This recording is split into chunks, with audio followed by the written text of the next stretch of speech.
नमस्कार। कहा जाता है कि दिखावा करना अच्छी बात नहीं है। मैं भी ऐसा मानती थी, लेकिन एक घटना मेरे जीवन में ऐसी घटी जिसके बाद से मैंने दिखावा करना शुरू कर दिया है। आपके साथ शेयर करना चाहती हूँ।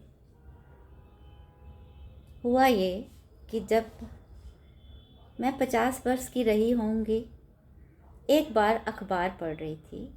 तो अखबार में एक एक आइटम होता है, ऑबिचुअरी, शोक संदेश।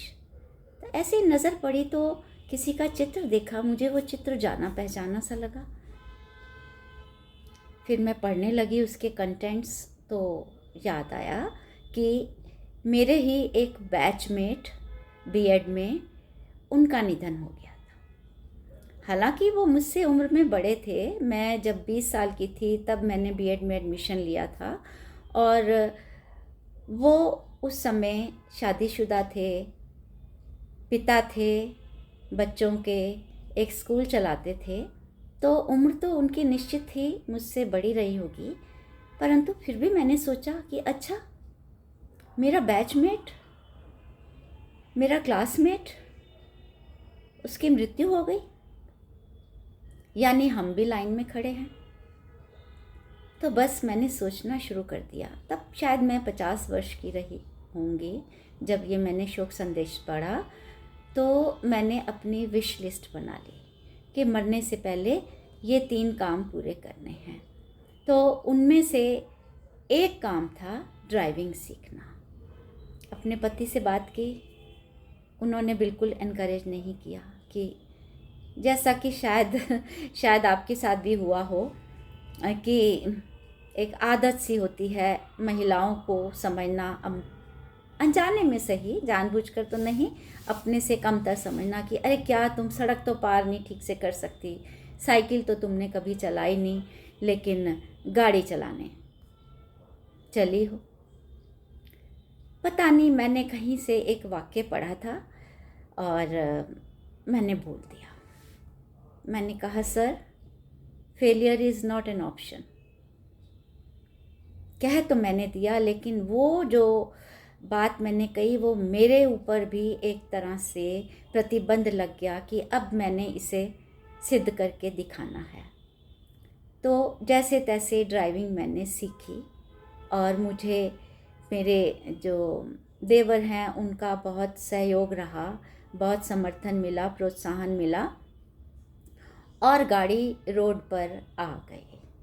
और जो मेरी कल्पना होती थी, मैं जिन महिलाओं को गाड़ी चलाते देखती थी, रेड लाइट पर गाड़ी रोकना, फिर स्टार्ट करना, फिर कभी कभी मैंने अपने साथ अपनी फ्रेंड को गाड़ी चलाते समय, जब मैं साथ की सीट पर बैठी होती थी, तो तब तो मुझे पता नहीं था ये क्लच है, ये गियर है, ये सब है, लेकिन वो सब जो हाथों की मूवमेंट, वो कॉन्फिडेंस मुझे बहुत अच्छा लगता था। तो मुझे भी गाड़ी चलाना नसीब हो गया प्रभु की कृपा से। तो अब वापस मैं आती हूँ कि दिखावा करना मुझे कभी पसंद नहीं रहा। बस मैं कह सकती हूँ कि मेरे पास ऐसा कुछ था भी नहीं कि जिसका मैं दिखावा करती। लेकिन अब ये गाड़ी मुझे चलानी आती है, इसका दिखावा करने से मैं कभी नहीं चूकी। मैं समझती थी कि ये गाड़ी चलाना एक ऐसी चीज़ है जो मैंने खुद अर्जित की है। हम स्कूल में पढ़े, हम कॉलेज में गए, हमने ग्रेजुएशन की, हमने नौकरी की, इस सब में हमें सहयोग मिला, लेकिन गाड़ी चलाना मेरा अपना खुद का निर्णय था।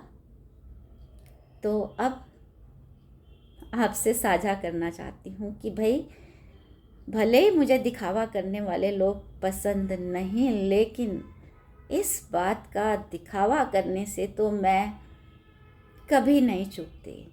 हो गए होंगे शायद 18-19 साल हो गए मुझे गाड़ी चलाते हुए, लेकिन अब भी जहाँ मौका मिलता है, मैं ये बताने से, ये जताने से बाज नहीं आ सकती कि भैया मैं भी गाड़ी चलाती हूँ। जैसे ऑटो में बैठे हैं तो वो ऑटो वाला किसी नए रूट से लेके जा रहा है तो मैं ज़रूर कहूँगी भैया थैंक यू सो मच, मुझे तो ये रूट पता ही नहीं था। मैं तो हमेशा उधर से गाड़ी लेकर आती थी, आगे से मैं भी इसी रूट से ड्राइव किया करूँगी। कभी फिर टैक्सी में बैठे हैं, रास्ते में ट्रैफिक है, तो मैं ये कहने से बाज नहीं आती, मैं खुद को रोक नहीं सकती कि भैया शुक्र है भगवान का, इतना ट्रैफिक था, मैंने गाड़ी नहीं निकाली आज, बहुत अच्छा हुआ। या फिर किसी शॉप में शॉपिंग कर रहे हैं तो फिर ये सब अनजाने में होता है, जानबूझ के होता है, मुझे नहीं मालूम, लेकिन मेरे मुंह से निकल जाता है। मैं शॉपकीपर से कहती हूँ भैया वहाँ मैंने गुरुद्वारे के पास गाड़ी पार्क की है, टो तो नहीं हो जाएगी। या कभी जहाँ भी मौका मिला कि अरे आज तो बहुत ट्रैफिक था, क्लच ब्रेक करते करते मेरे तो पैर थक गए। और ऐसे ही बहुत से अनगिनत मौके आते हैं, मैं खुद पर हंसती भी हूँ, खुद की पीठ भी ठोकती हूँ। हाँ, एक बात और मैं आपको बताऊँ, क्योंकि मैंने 50 साल की उम्र के बाद गाड़ी सीखी, तो फिर मेरी बहुत सी यंग कोलीग्स जिनको जब पता चलता था मैम 50 के बाद आपने गाड़ी सीखी, तो हम भी सीखेंगे। तो इस लिस्ट में कुछ नाम भी हैं जिन्होंने मुझसे प्रोत्साहन लेकर गाड़ी सीखी। तो फिर आप क्या कहेंगे कि ये दिखावा करना अच्छी बात है या बुरी बात? कमेंट करके अपने विचार मुझे बताइएगा। Thank you so much.